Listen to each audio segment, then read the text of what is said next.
Hello and welcome back to Geek Addicts, the pop culture podcast where we get locked in a series of seemingly endless cubed rooms where we can't get out, but it's okay because each of us has a purpose. My name is Matt. With me, Bill Barber. How's it going, Bill? Good. Just watch out for the acid. Um, Yeah, among other uh, things. yeah. I'm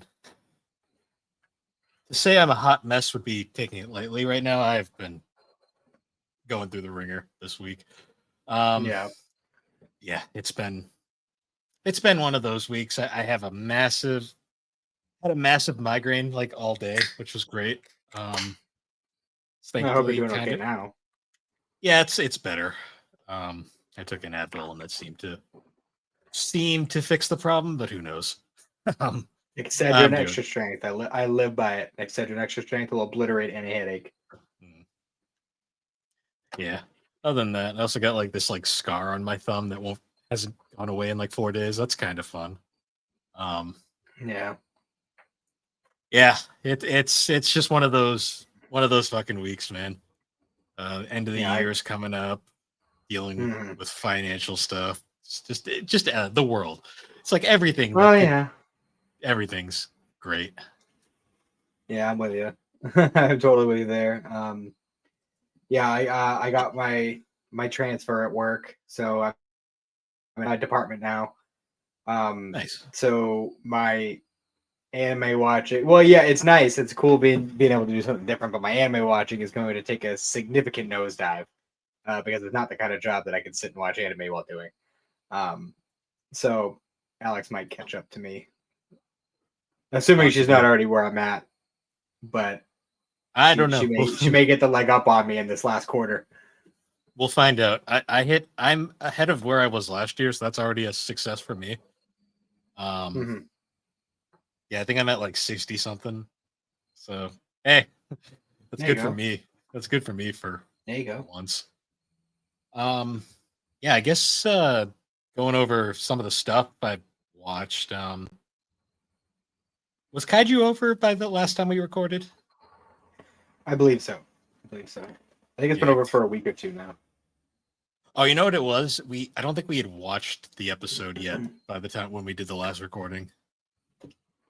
I still haven't. I'm giving Cindy one more week to actually sit down and watch them with me, and if she doesn't watch them by then, I'm watching them without her. Gotcha. Yeah. I'll give her a grace period, but because we have been watching it together throughout season two. But if she takes too long, I'm just gonna go ahead and watch it without her. Not waiting forever. Nice. Yeah, I finished up Kaiju. My Dress Up Darling ended this week. I'm actually really sad that's over now. Yeah, yeah, but it's okay because we're getting Spy Family soon. So We are. The first episode's already out, subbed, waiting for the dub. So that'll be we shouldn't be waiting too long. last for season 2 it was like a 2 week buffer. So Yeah, that seems like it's pretty standard. yeah. Other than that, I watched the new Fragrant Flower episode shortly before recording. Um, How'd you feel about that one? it's good. It's definitely a slow burn. Definitely a slow Mm-hmm. burn. Um, one thing I will say, I like the animation's gorgeous. Like I like the characters, I like the story. The voice actors are good, but whoever's directing this anime, not the best. Mm-hmm. Not the best. Some of the deliveries are odd. Yeah, well, I think it's mostly what's her name? Karuko, was that her name? Yeah, the Um, main I, I I think it's mostly on her part, and I think that's mostly just because she's not super used to voice acting. it's that. It's also the direction. Like some of the lines just feel very wooden at times. Um Hmm. and I noticed that's a problem with some Netflix animes. I just feel like Netflix is still getting used to the whole dubbing game. Like they don't have great voice directors yet or people behind the scenes. Hmm. Um Yeah, I was a little bit weird about this episode. By the end of it, I was happy with what we had because like any other of these kinds of shows, of this kind of romance show, would have spent multiple episodes on just this one little thing. But the fact that it was resolved, and everything was cool by the end of the episode, it was like, okay, now we can move along, you know. And that's one thing that I've really liked about this series. Even when it has its slow moments where I'm kind of like, all right, can we move on? Like it'll last maybe 10 minutes and then it'll move on and we'll be at something different. Yeah, I'm getting a little bit of a Kaguya-sama vibes. Not so much like the overall progression, but just the whole like it kind of. I'm amazed how quickly the main two, they've pretty much already established that they're in love, and now it's just kind of a Yeah. case of when's it going to happen. Yeah, like because I'm not crazy about her friend there. Maybe I'll warm up to her in time, but I do like that. Like we spent most of the episode kind of dealing with her and her feelings with the whole thing, which you know it's whatever. It's one of those things that's going to have to happen at some point or another. But the fact that like you know they had their conversation last week, and then she like immediately was like, "Hey, I talked to your guy there, and I told him to leave you alone." And he told me to fuck off, and I guess I have to accept that. And then they had, He and then told it's like, me they're, he told me very nicely to fuck off. yeah, very respectfully told me to fuck myself. But I love that they had that whole conversation. They're like, all right, we're cool, it's all good. And then like Rentaro reaches out and he's like, hey, I want to talk to her and just kind of clear things out. And it's like, oh, she's right here. He's like, okay, Yeah. let's meet up. I 5 minute love conversation later, it's like we're friends now. Yay. I love how her name's Kokoru, right? The Or Karako, whatever. Karuko, yeah. Kuriko. I love how she has like no chill, like she does not give a fuck what she says sometimes. Yeah, right. Because like I love the line too where And she's also, like having. go on. I like she's having that whole heart to heart with her friend in the playground, and they're talking about the past where like they were playing on the monkey bars, and they're like, yeah, it's like that time where you totally ate shit on the monkey bars, and she's like, yeah, that was fun. It really hurt though at the time. I'm just like, that's funny. Like there's moments She's like like, that where the hey, I'm gonna direction's play really the good. monkey bars. Yeah. No, Good it's shit. it's been good. I'm curious to see where it goes. I'm not sure how it must be getting a second season because 12 or 13 episodes doesn't seem like enough. No, because I've been hearing about this series before the anime even came out, like to a, and it was always very positive. So I feel like it's one of those things where a second season is assumed. Like it's probably already in production. Yeah, hope so. Comey still didn't get a second chance, so I still Netflix. I'm always hesitant with, but you never know. True. This is true. I'm also Aside from that, I was gonna say I'm officially caught up on My Hero. do you watch Vigilantes yet? I did. I've watched everything so far, including You're Next. How'd you feel about Vigilantes? It was good. I liked I kind of like that it's a prequel before stuff like because we got some cool moments with like Mr. Izawa and like Midnight. I like how Mr. Izawa is kind of just a loner in the series. Yeah. I find it interesting. I'm curious about the next season because I'm not 100% sure yet where it's going exactly. But it was fun. It was a fun watch. Yeah. Yeah, it's crazy because that's the final season of My Heroes out now too. Still waiting on the dub for that as well, but Yeah, it was actually really funny because was yesterday in Japan we got the first episodes of My Hero, Spy Family, and One Punch Man all yesterday, and also technically yesterday was Rama One Half, but we got the dub for that day one. So yeah, that's one thing Netflix does is the dubs are simultaneous. So and I don't know if this came up in conversation before, but I looked into it because as I was watching the new episode of Ranma, I was like, huh, this music sounds really familiar. I looked it up. It's the same composer who did Inuyasha. That makes sense. So it Yeah. worked. I really like that, how they had that kind of like, I guess Easter egg, if you want to call it that. Parallel, anyways. Yeah, other than that, the only other thing I've really been watching is I'm currently watching Made in Abyss. It's a series. I'll leave it at that for now. Fair. I'm still plugging away at Soul Eater. Nice. Slow and steady. But I'm more than half of the way through it. I think I only have like 16 or 17 episodes. Nice. And I fucked up, man. So I used some rewards and I ordered some more of the Soul Eater mangas. I accidentally double ordered one and I only need one more. So I fucked myself. I could have had the whole series and I accidentally got two of the same. You couldn't cancel one of them? It was already here by the time I realized it. That's the worst. So, but I still only need one more, so it's not a big deal. And I'm kind of spacing it because I just watched it, and apparently the first like third to a half of the manga is covered pretty accurately in the anime. It's mostly like the end, like where the anime ends, like that's the big diversion. Was it a case of they caught up with the manga and then they just kind of made their own ending? I think so. Okay. Yeah, that happens a lot. Like I still think one of the worst cases of that is the original Fruit Baskets anime where they ended it at the true form arc and then they just made up some bullshit ending because that's where the manga was at the time. It didn't end, it just kind of stopped. Yeah. Well, they actually made an ending. Like, and it was like, it was really bad. Well, a lot of shows do that. Even some modern shows do it. Like Claymore did it too, and I thought that was really bizarre. I still think Full Metal Alchemist is still the most infamous with that, where they basically just made an entirely new series.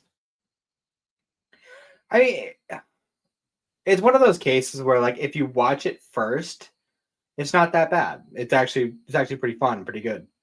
But if you watch Brotherhood first and then you watch it's just like no.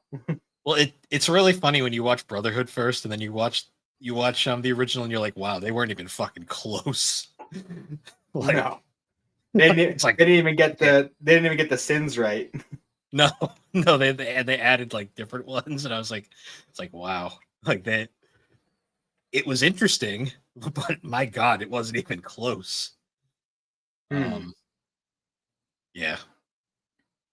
So yeah, there's that, and I beat the Elite Four in Pokéduel. So I got through that finally. Nice.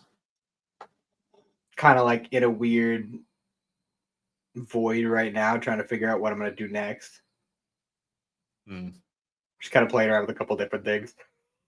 Yeah, I didn't see that the House of the Dead remake was only like $250 on Switch, so I ended up picking that up. Oh, nice. Nice. The motion controls are wonky as fuck on the Switch. Oh, the fucking like weird gyro shit. Yeah. Unfortunately. Yeah, it does not function very well. No, the best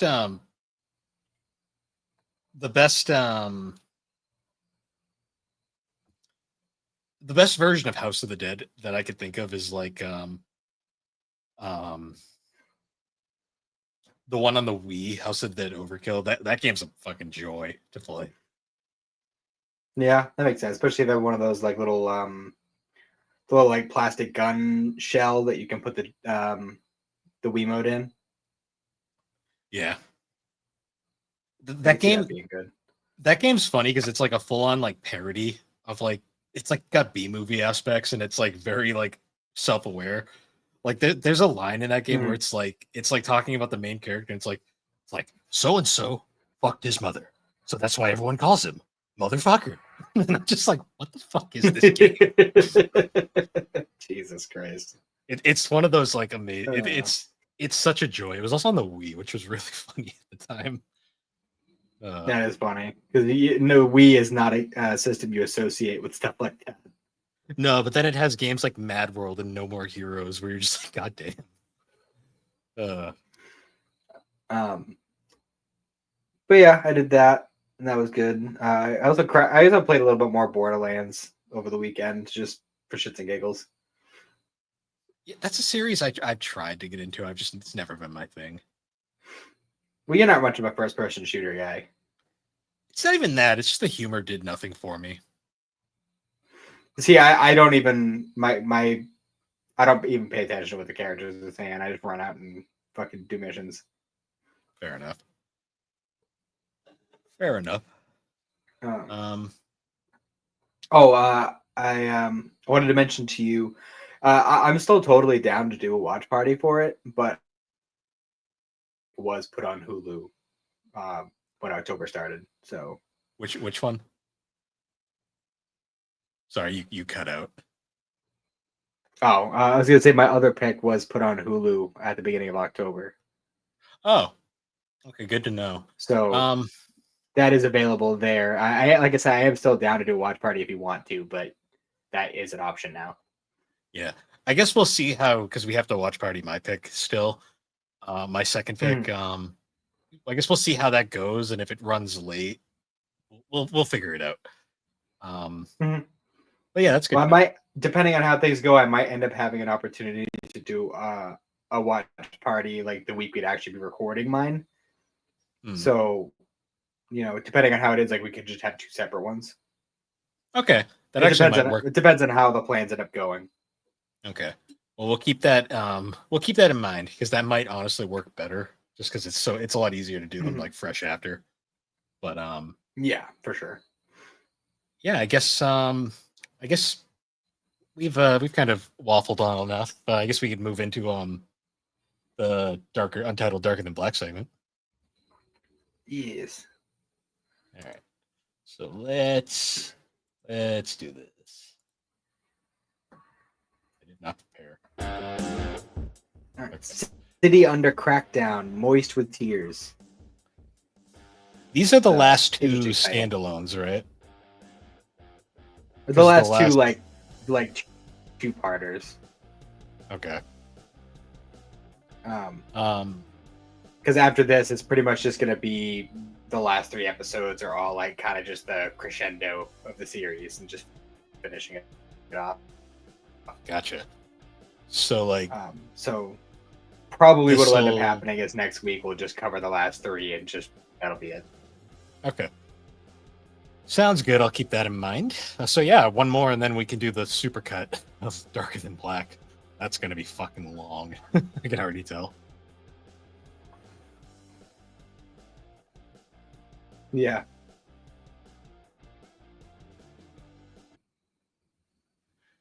Sorry about that. We're dealing with some technical issues right now. Oh.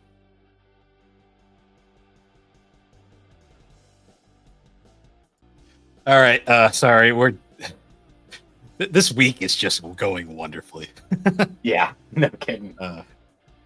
We're back. Seems like it's working a little bit better now. So hopefully. Yeah. The audio and music's going to be all fucked up, but that's fine at this point. Yeah. So yeah, the episode started up with this Albert Einstein looking motherfucker doing experiments, and then like all of a sudden this like naked chick shows up. Yeah, there's a lot of gratuitous nudity in this episode. I was like, okay. Oh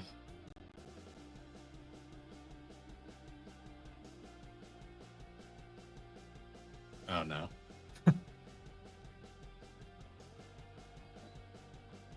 Oh, okay, you're back.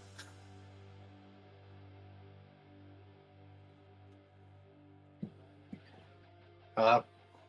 Hi. Yeah, you froze there for a minute. Now back to medium strength though, so that's good. Okay, hope for the best. God help us. Yeah, it's one of those days. So yeah, this naked chick just shows up randomly, and sorry, it's all right. She had very conveniently placed hair. As you will. And like it was kind of just like a weird like deer in the headlights moment, and then she like kisses him and he vanishes and leaves his clothes behind. Yeah. Uh, Stuff happens in this episode. yeah, yeah, it sure does. Um, so after that, she kind of vanishes, and it seemed like she's gonna be kind of teleporting where the other guy we saw before has. Yeah. Where is it? What the hell? Oh, this summary is all fucked up. Just like how our connections are going right now. It started on part 2. That's weird. I guess I'll just wing it. So yeah, like it was another situation where a random guy who was trying to like plant a bomb gets caught for it, and they kind of like come to the conclusion that it's that he was planning on bombing the American embassy this time, and like Kirihara shows up and she's like, "Hey, like no, we're pretty sure he was targeting you guys. Like, do you want some protection? Like, we can help you out." And he's like, "Nah, we're good." Mm. And after a second, like, she leaves all confused and shit. But then we see his secretary, and she looks real familiar, but she's not naked, so you can't really tell right away. Although apparently she's gonna get naked because he's very clearly insinuating some stuff. Yeah. But she's like, "All right, I gotta go file this paperwork real fast before we do that." And she goes down to the basement, and there's the old man, and you see a familiar face standing next to him. Mm. It's the blood guy from the Chinese mafia episodes. Yeah. I forget his name. I did too, to be honest. I kind of forgot who he was at first when he first came back. It's Robert McCollum. Yeah. That guy. Go 10, yes. Mm-hmm. And yeah, he's got a score to settle with Hay because he's got like the burns all over his face and shit. Mm. But basically he's like, yeah, like, or she's like, yeah, like, I know you got your issues with him, but Amber wants him to join us, so don't kill him. And he's like, yeah, fine, whatever. He's like really annoyed about it. And then I don't remember exactly why Hayes' team had to like break into the American embassy for some reason. I think were they trying to prevent a bombing or were they trying to cause a bombing? I'm not sure. It wasn't very clear. Yeah, well, it seemed like there's definitely some shady shit going on with the syndicate here that they're in.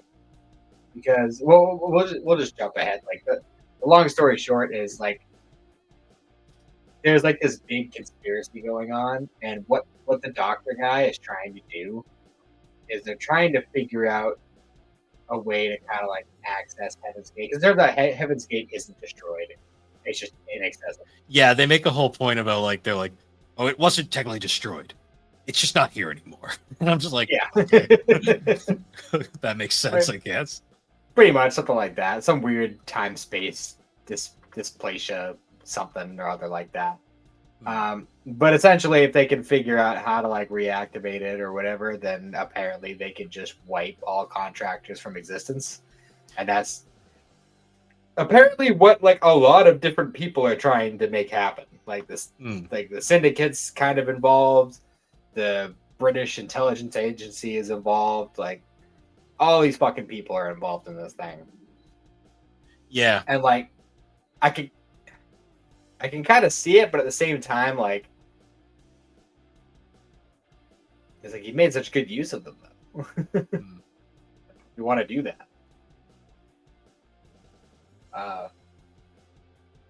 And basically throughout this whole thing, like Hay ends up encountering Blood Guy, and they have like their little fight or whatever. And Hay ends up dipping out. The place gets bombed. and Mao's just kind of chilling in a tree waiting for them. Yeah, as he does. And then he's like, "Oh wow, this is sure taking a long time." And Amber is sitting like right next to him, and she's like, "Oh, a talking cat." And he's like, fuck." Yeah, I love the scene too where they show him like in that room, and he's like, "This is bad. This is bad. I must do the only thing I know I can do to get out of a situation like this." He just looks at the camera, and just goes, "Meow." Meow. And he looks like so like fucking like anxious as he's doing it. Like he's making the most fucked up meow face ever.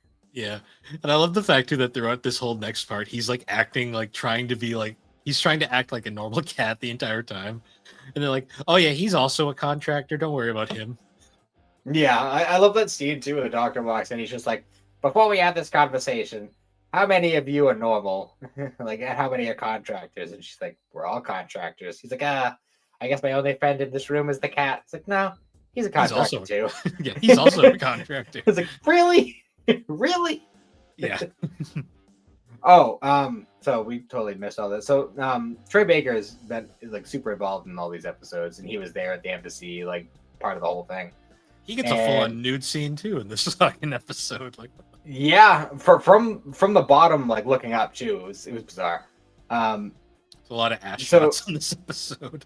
yeah, so the naked chick had teleported him, and he obviously left his suit behind, and so he's there too, in like hanging out with like Amber and all them, because they want to talk to him about. Well, he was obviously chasing Amber down because she was part of the British intelligence, and you know they had their whole fucking crazy shit that happened. And basically, he shows up. He's like, "All right, I'll hear you out. Like, tell me what you're gonna tell me, and then I'll use my judgment from that point." Hmm. And like, she gets super fucking cryptic out of nowhere. She's just like, "I can see the future," and he's like, "Prove it." And she's like, "You're gonna die almost immediately after you leave here." And like, my first thought would be like, "So you're gonna kill me?" Which obviously isn't what ends up happening, but like that would have been my first thought. Just like, okay, so it's join you or die is essentially the idea. But I mean, I don't know how much Troy Baker's character knows here about Amber's abilities, but we know that her abilities had to do with time. So it's not completely out of the realm of possibility that she could see the future. Hmm. So I don't know. We will see. We will see as we go. So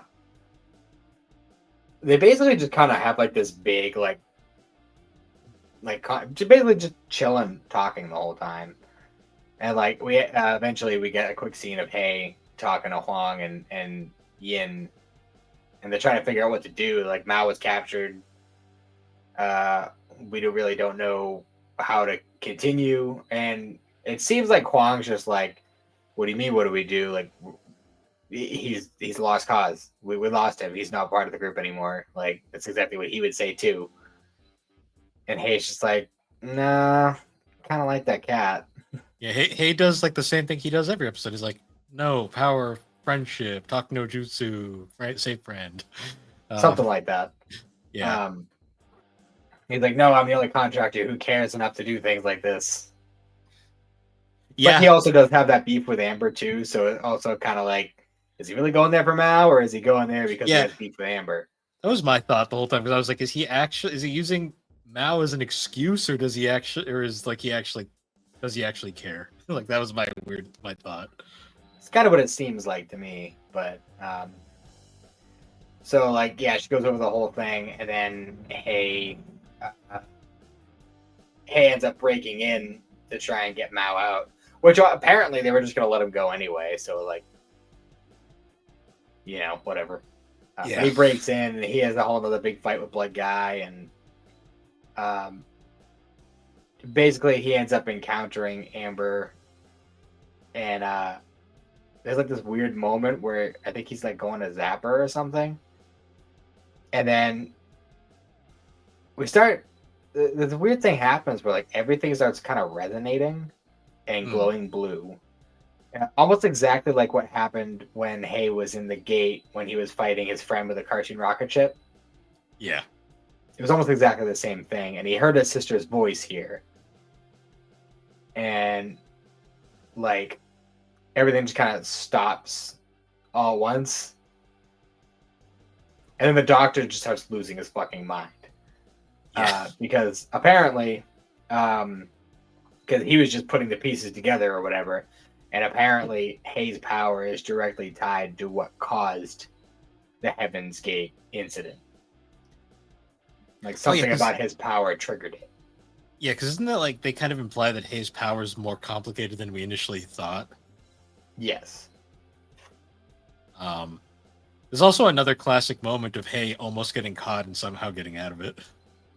Yeah, because first of all, so the whole thing when he's fighting the blood guy, right? So the whole thing with the blood guy is his blood is the catalyst. He gets his blood on something, he snaps his finger, and then whatever the blood is touching just kind of disappears. So like you can just fucking like snap holes into people or buildings or whatever the fuck. And in almost every case that we've seen it, when the blood lands on, we even see it in this episode because some blood gets on a tree or whatever, and he snaps his finger and the whole fucking tree just kind of disintegrates, like just falls over.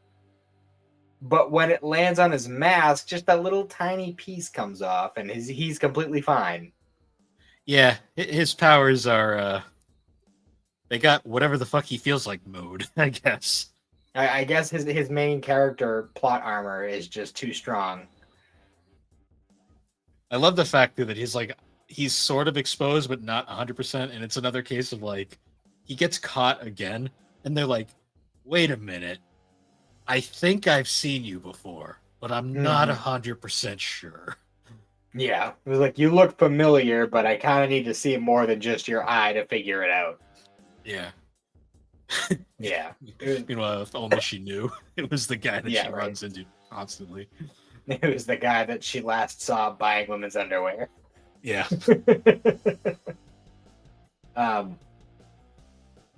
So like, the doctor freaks out. He's like, that guy, he's the guy who's his power is tied to this. He's the key to doing the whole thing and making it happen.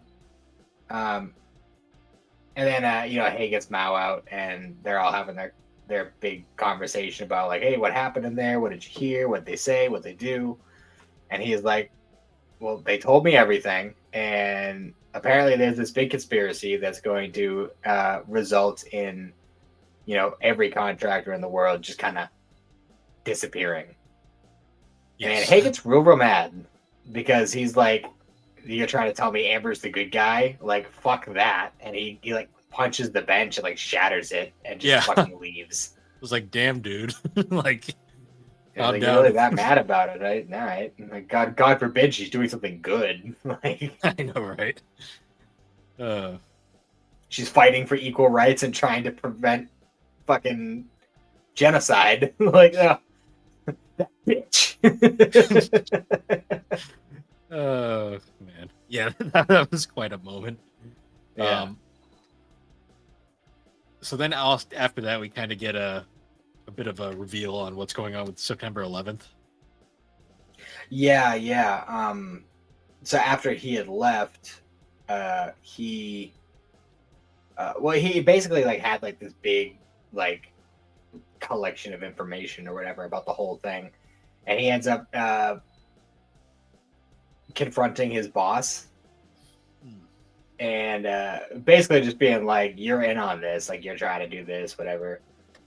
And he's like, yeah, I am, and I was kind of hoping to keep you from finding out until the last second because you're a real good agent and I like you, but you're a contractor, so it's what it is.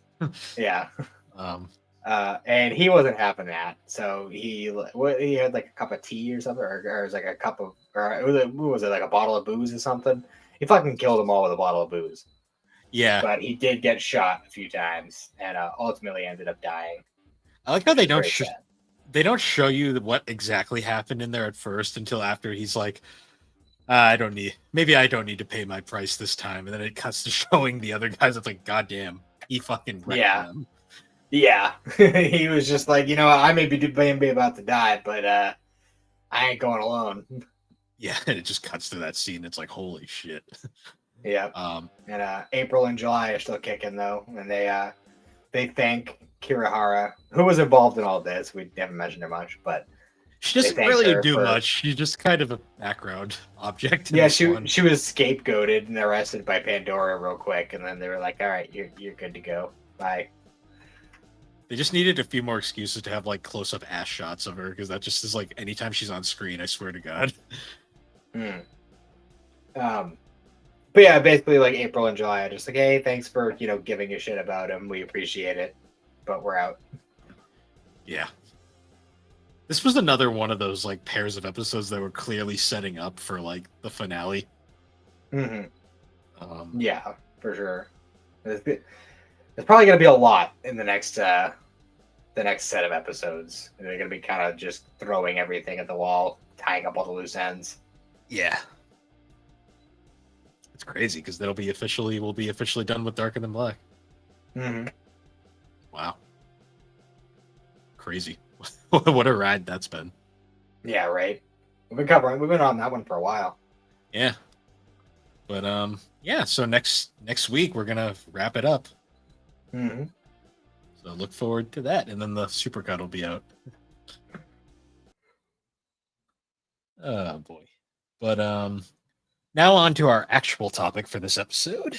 We are doing our second episode in what I've decided to just call um spook spooky film month 2025. Um Yeah. uh, so this will be our second film for the month. Also, I'm naming it that because I feel like next year we're probably going to do this again. Um, Probably. yeah. So Matt, this was your first pick of our four films. What movie are we going to be covering today? We're talking about 1997's Cube. Yes. Ironically, we had, as we alluded to last week, we had both picked films from '97, both of which are like psychological in nature, and both of which were Hmm. kind of cult classics that did really well. Yeah. Um, in this case, as we, because I think you were looking into it while we were watching it. This movie had an incredibly small budget, even for the 90s, Yeah, 135,000 Canadian. which is wild. Like that's an incredibly small budget for a movie, and it ended up doing very well. So I was reading deeper into it. Apparently, the studio that did all of the CG, um, apparently they did it 100% for free because they were like supporting the artists. Hmm. That's awesome. So they did get a bit of a like a bone thrown to them because there isn't a ton, but there is a decent amount of CGI thrown throughout the film. Yeah, and it's noticeable when it happens. Yeah, I mean it's 97. It doesn't look terrible, but it does look 97. Yeah, because yeah, there's a scene right in the beginning. Actually, I think it's like one of the first scenes of the movie where a random character who this is the only bit of him we see. I don't even think he's named. Is He like just does kind of crawling. Hmm? he does have a name. He's listed in the cast. He is Alderson. Okay. Well, he's just kind of going through and going to from room to room, and he steps in the middle of this room, and all of a sudden he just kind of like breaks up into cubes Yeah, because a giant like I don't even know what the fuck we call that. It was like apple slicer.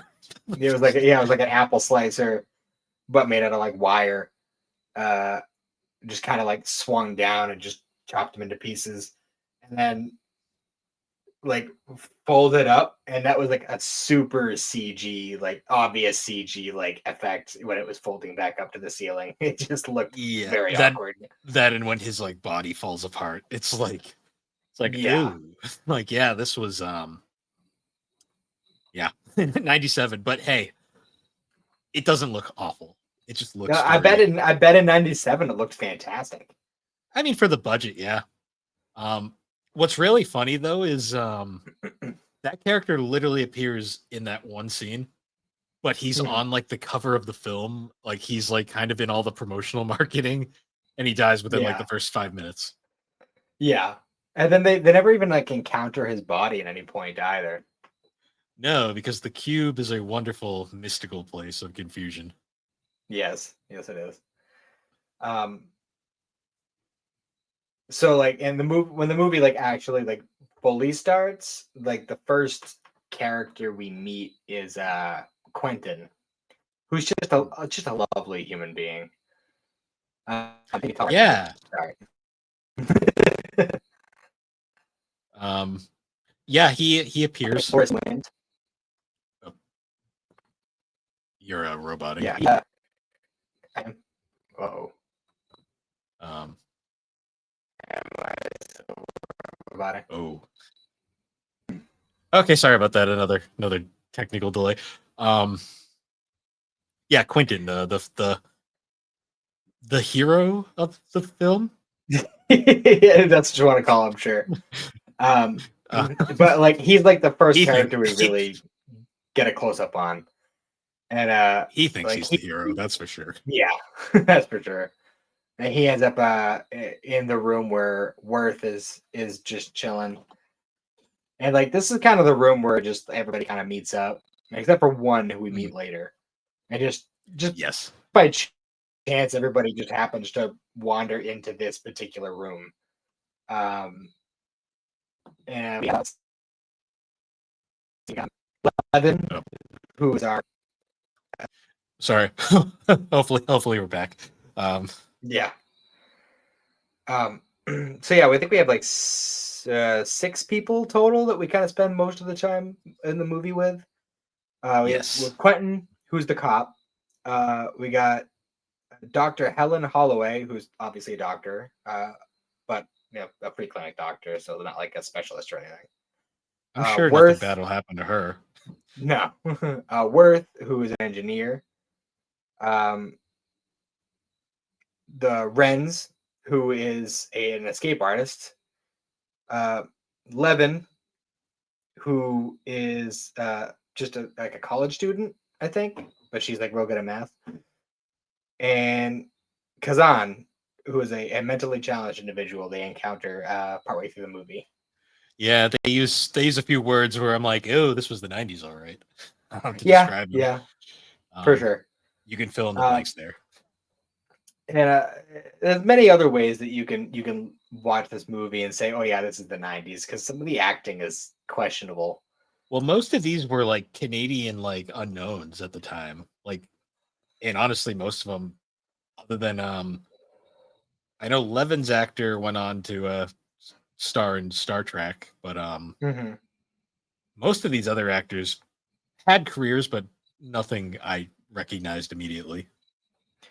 The only one out of this cast that I know, aside from the Levin actor, would be the guy who played Renz. And Oh, Wayne Robinson, yeah. yeah, and I mean, I've probably seen him in other things too, but the first thing that comes to mind is an old Mary Kate and Ashley Halloween movie. Hell yeah. And he was like a grave digger or something, but he was like afraid of his own shadow in that movie. Yeah. It was a really interesting change of character here. You know what's funny? Wikipedia, What? because Wikipedia only gives a select filmography. It doesn't want to list that, but it does list that he was he had a one-off appearance in Miss Spider's Sunny Patch Kids. So Apparently, he was in Pippi Longstocking. Oh, and the Incredible Hulk. As a boat captain. Oh, he was in the Neverending Story. Oh, it's a series, Neverending Story. Ah, I yeah. see. It's an animated series. Oh, he's in Dolores Claiborne. Interesting. Oh, interesting. Yeah. And Other than the Incredible Hulk. yeah. Other than that, Okay, though, so he's been around. yeah, just a lot of bit parts here and there, which most of these guys are pretty much known for. Yeah. And like it was funny too, because when he comes on the scene and he's like doing his whole like, oh, I know what I'm doing. I'm the only one who's gonna get out of this alive because I'm the Renz. My escaping is my forte. That's what I do. and he's the first one to die. Yeah, because that's poetic. Like, because his whole like shtick like works for like a few, and Mhm. they're like, okay, this guy's gonna help us get out of here, and then they encounter this one room where it's like, hmm, none of my tricks discover anything, but the room has an odd feeling about it. Mhm. Well, surely it's not a problem. And then he goes in, and the next thing you know, his face is melting off. Yeah, he gets sprayed with some acid, and his face just goes bye bye, and like, or his head kind of caves in, like after a little bit. Yeah, it's I'm like I'm the sure that first. smelled lovely. Yeah, it was like the most gruesome death too in the movie because I was like, oh, like And it's funny too, because if memory serves, that's the last death that the cube technically causes. yeah, yeah, Because every death from that point onward is completely just in house. Like they're just killing each other. yes. Um. So yeah, after he's killed there, they're basically like, well, shit, what do we do now? Now let's see, like right before that, where like it was just a really awkward scene. I don't remember exactly how like it it started. I think like one of them were talking about like how like they needed a drink or whatever, and he like gets real close to the doctor, and he holds up like he rips off one of the buttons off her shirt. And he goes, "Suck on it, keeps the saliva flowing." It was like it was just really awkward, like getting real close. There's a lot of those in this movie, but there's a lot of like those scenes where they get real close to each other's faces. They're like, everything's gonna be fine. We just gotta look at what's in front of us. Yeah. Um. Yeah, and eventually we kind of discover that Worth was apparently involved with like the creation of not the cube itself, but the outer shell. Yeah, which like, and Quentin gets like real mad at him about it, and it's not Yeah. like he wasn't involved in any of like the specifics of it. It was just like, no, I drew a picture. That was my contribution, and I had no idea what it was for. It was literally I was given a job. They said draw a picture of this giant like shell. It's like, okay, I'll do that, and I get paid a lot of money for it, and that's that. Yeah. And then surprise, you're inside this torture chamber now. Hmm. um we get a little backstory on all the characters here too. Like um we learn that Quentin like has like a bunch of kids and he's a police officer, but his wife, I forget, did she leave him or Yeah, well, it's really awkward too in the whole thing because like he's like, oh yeah, I got three kids. He's like they're this age and this age or whatever, and the doctor lady, who's like she's an older lady, and she's like, oh, I wouldn't survive that, and she's like, yeah, she didn't either, and like there's like oh the really awkward moment between them, and then she's like, oh, she's not dead, she just left me. And it's like, oh, you fucking yeah, asshole. yeah. It was like one of those like like you hear it and you're like, oh no. And then you're like, oh. It's like, well, that's just wrong. Yeah, like why would you word it that way, you fucking idiot? But Um, eventually they find out that Levin is good at math because she's a college student and she has nerd glasses, so that totally makes sense. Um, yeah. And you notice how and like so she's like freaking out throughout the whole beginning of the movie, right? yeah, And then like the second they figure out the whole prime numbers thing, which by the way, just a little sidebar, there's a reason why it had to be like a college student because nobody, unless you use prime numbers every day in your job, nobody's just gonna be like, oh, these numbers are prime. Like that doesn't no, nobody's gonna think that. Nobody thinks that way. Only somebody who's studying prime numbers at that moment would realize that.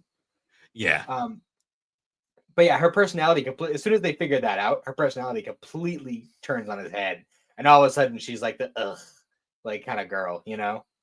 yeah.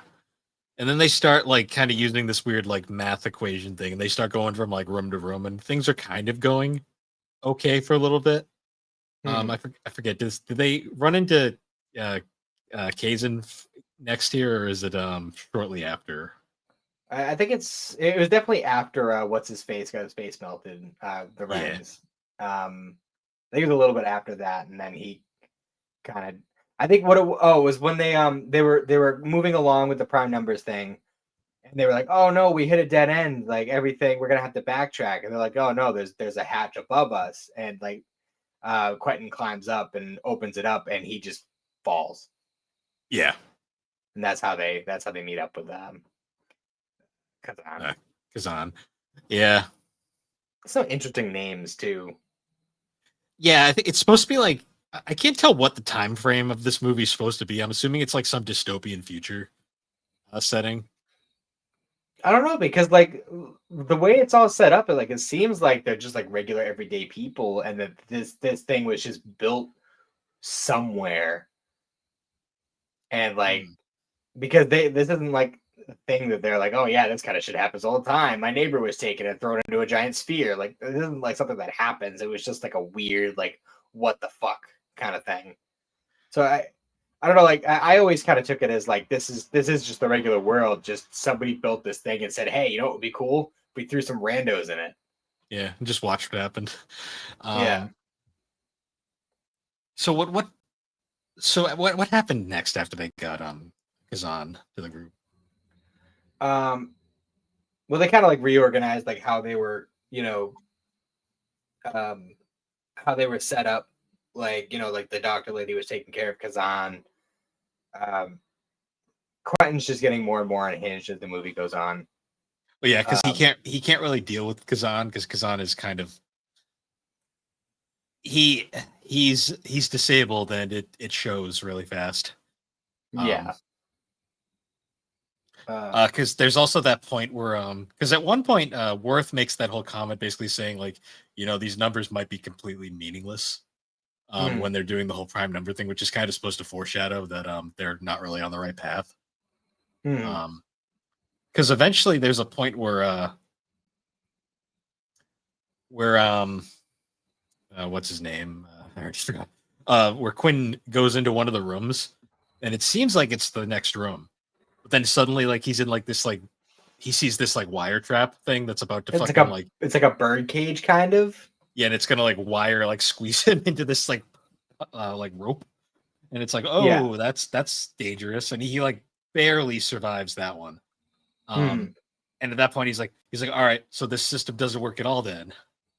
Hmm. Um, because there was also the scene where they were going through that room with the sound spikes, which that one was like Yeah. That was probably the most like the highest anxiety point of the movie for me. Was like where they have to be completely silent going through that. And the fact that like they have to get into it from above. So they have to like kind of monkey bar their way across to the next room. And like especially too because like they don't know right away which room they have to go to next. So like they got to figure out like okay, which one's prime, like where which one is the correct path to go from the quiet room. Um and that would just be really difficult for me personally because it's shit happens, man. You can try to be quiet. Look, I've tried to tiptoe around in the dark many times, try not to wake children, and it's not as easy as you think. yeah, well, because it seems like when you're trying to be quiet, that's when like the fucking floorboards creak as loud as they possibly can. Especially since they're all like the fact that they all took their boots off, right, and are going around barefoot definitely helps to a degree. But they also have the boots kind of like tied together and hanging around their necks. So like all it would take is just for fucking one of them to let go and just fall. Or imagine like you just like fucking ripped one in there, Yeah, like right. like It's like, oh imagine no, I gotta get the hiccups. Like, yeah, or like a stomach um, growl or something. yeah. But of Um, course, like when they do that whole room, like they all get through okay enough. Zahn kind of struggles a little bit, but he makes it. And then of course, Quentin's the last one who goes, and of course, Zahn has to make a sound right before he gets to the end, and it's yeah, like, he's like at the door and he makes a sound and like, he barely manages to make it into the door. And he gets real mad about that. Like he kind of like slams Kazan against the wall and is like freaking out. And it's just like, dude, like what do you expect? yeah. You're lucky you made it as far as you did without anything happening. Like, It's funny because there are points where you kind of get why Quentin's like slowly losing his mind, but at the same time, it's like, dude, it's like chill. well, you also kind of have to take obviously like where things go. there's no excuse. But you also have to take into account like they're all getting frustrated. They're all getting like pissed off. None of them have had food or water. We have no idea how long they've been. They could have been in there for days, and they've had Yeah. no food or water. Like they're dehydrated. They're probably not really sleeping either. So like they're not in a good physical state, let alone mental. The air quality is probably horrendous in there. I mean, there's like fucking Yeah.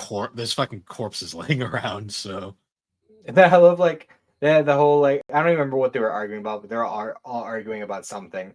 And the doctor lady was just like, oh, blah blah blah. And then she like hops into the room and starts like gasping for air. And they're like, oh no, there's gas in that room. Get her out quick. And she's like, oh no, it's okay, just swallow my button. Swallow my button. That's all it is. I was just choking. yeah. There's also that scene where like Kazan has to take a piss, and they're like, "What do we do?" He's like, "Just let him go in the corner." It's like, Oh it's yeah, like, he just like whips his dick out like just in front of everybody, and like, what's in it, Levin? And she's like, ugh. yeah. It's funny how that's the only time that happens. You think that would happen a few more times, because so you never know. I mean, again, they're not eating or drinking, so True. Um, but yeah, eventually they make their way to like the outer edge of the cube, and they find this like one of the hatches literally leads to like basically just an abyss. Yeah. And they get the idea like maybe we can like rope ladder our way down by using all of our clothes. Yeah, they all undress and like tie all their clothes together and try to. Oh yeah, we didn't mention after the whole bit with Kazan, like, and Quentin's like losing his mind or whatever. Like they end up having this big argument, and basically the doctors insinuates some things about him, like basically saying that he's like was like beating his kids or that he had a thing for girls, like young girls or something. Like I don't know where all that came from, but it turns out it's true. Yeah. And Still obviously not the he didn't take too kindly to any of that being said. So when they decide to dangle the doctor out and she almost falls, he's the only one who's holding on to her and just kind of like decides to let her drop. yeah, which was like I was like because like I when she did that I was like that wasn't a great choice, especially with the mentally unstable person in the room. Especially since he was the first one to be like, I'm gonna be the one to do it. Like, no, you should have just let him do it. Yeah, at that point. But no, they used logic and reasoning, and they were like, "Well, I'm the lightest, so it makes the most sense for me to go." And I'm just like, "I guess, yeah." Yeah. But yeah, there's that scene like where he like has her, and it's like they're about to pull her up, and he's got like this big smile. He's like, "Yeah, we did it," and then he's like, "Wait a minute, she Yeah. fell. Oh no!" Whatever will we do? And then they just abandon all their clothes there for the rest of the film. By the way, Yeah, that was weird. Well, did they lose them? Like, no, they because pulled them up because like they huh. had like the rope mostly in the room. Because actually, I think I commented when we were watching. I'm like, did they lose their clothes? I'm like, no, they're on the floor there, and then they just never put them back on. Huh. Well, wasn't it after this that like they were all like upset about her dying, and then like um they were like, "Oh, we're gonna take a break. We're gonna take a quick nap or whatever," and then like Quentin like picked up Levin like while she was asleep and just kind of like went into a different room with her. It was like, Yeah, "All right, we're gonna leave them behind and go off on our own," and then he's like getting really uncomfortably close with her. he tries to do. You can fill in the blanks. Um, Yeah. why did both movies we watched have that? I just realized that. No, this one wasn't as bad. No, no. Somehow, I just realized that's another weird parallel. The 90s. Yeah, well, Japan, I can understand because Japan doesn't give a crap. But this was that scene was uncomfortable. I was like, okay, that was not a direction I was thinking we were gonna Yeah. go. So yeah, that was something.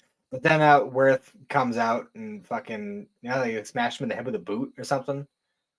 But I'm pretty sure Quentin ended up overpowering him and beating the shit out of him.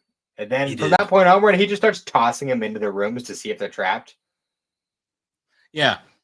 Um, don't they also discover here too that like that the cubes move?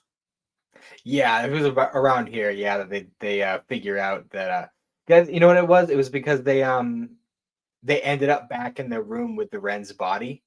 Yeah, that's right. Yeah, because actually the first room he tossed him in was that room, and like he Oh just yeah, starts because like hysterically laughing. he looks over and he starts losing his shit, and I was just like oh, I was like oh, so they've been literally going in circles. And it's like, Not oh, quite, we but haven't been going in circles. The rooms have. yeah.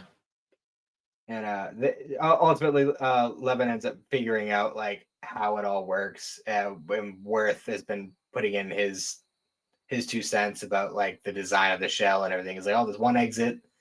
These are the dimensions.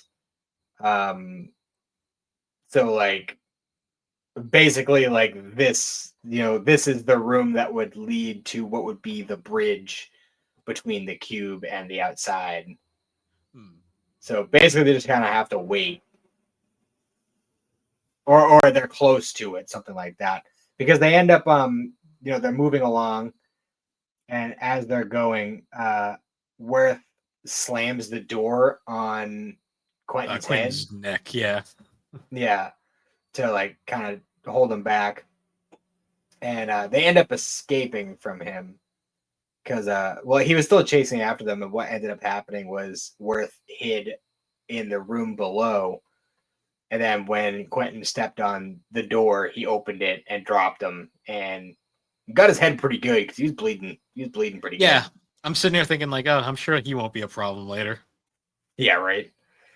Um, and they move along and they're like, all right, we're figuring it out. And they're like, all right, we're in the room we need to be in.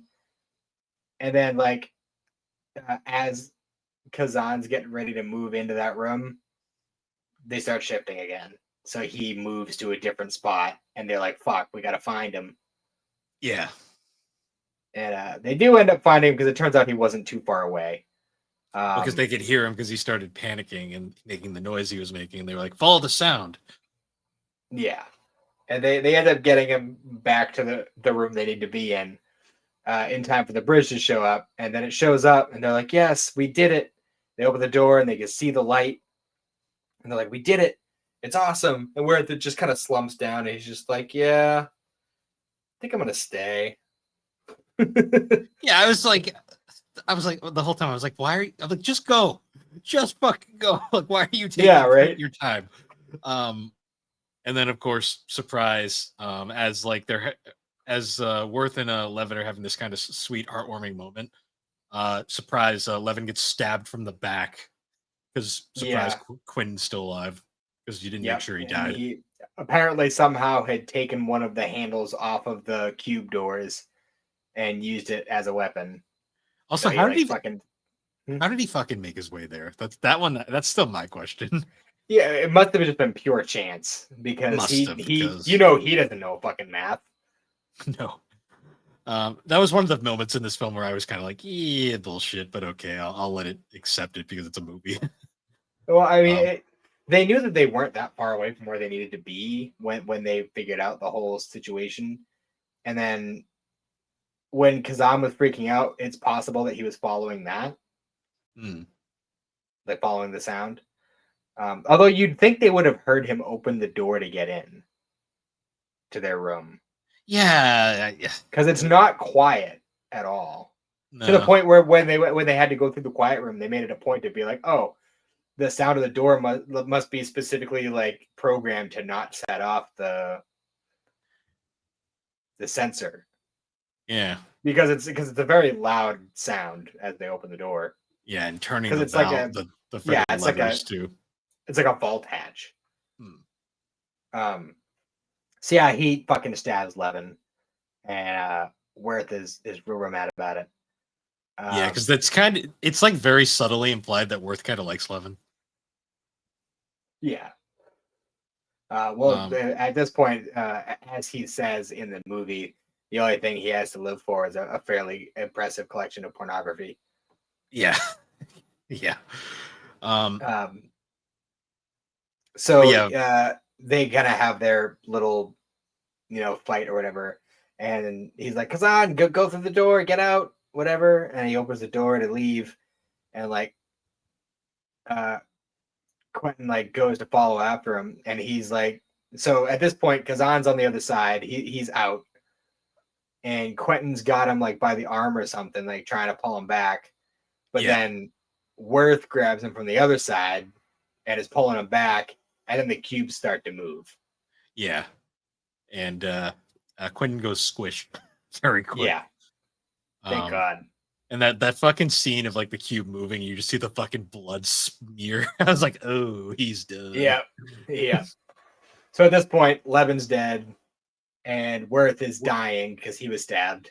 Yeah. And he's basically just kind of like, he kind of just crawls over towards like Levin's body, and he just kind of he accepts his fate by that point. Yeah, and just dies next to her. And then then the last scene of the movie is just Kazan, the only survivor, walking into the light. Yeah. Because it's just like this big ass bright LED light, and that's where it ends out. Yeah, and it's very ambiguous. Like it kind of like just kind of ends, and it's like, was it a happy ending or was it just an ending? Yeah, well, there is a sequel, a prequel, and as we learned, A Japan Japanese 4 years remake. ago made a reboot. Yeah. Yeah, from what I've heard, the sequel is pretty bad, but people really like the third movie that's like the prequel. Yeah, see, they did some weird shit with the sequel. And they kind of like do the same kind of formula each time, where it's like just a random group of people. They all get thrown in and have to figure this shit out. The sequel is really weird. They do some weird timey-wimey shit in that movie. But the prequel is much more like this one. Well, because it kind of explains like what's going on. A little bit, yeah. And also, yeah, just gonna throw this out there. Kazan is a little bit more important than he seems in this movie. Yeah, because they kind of I read the summary of the third movie, and there's a bit of a explanation for why he's the way he is. Yes. I've heard spoilers. Spoilers here if anybody wants to go and watch the prequel after this.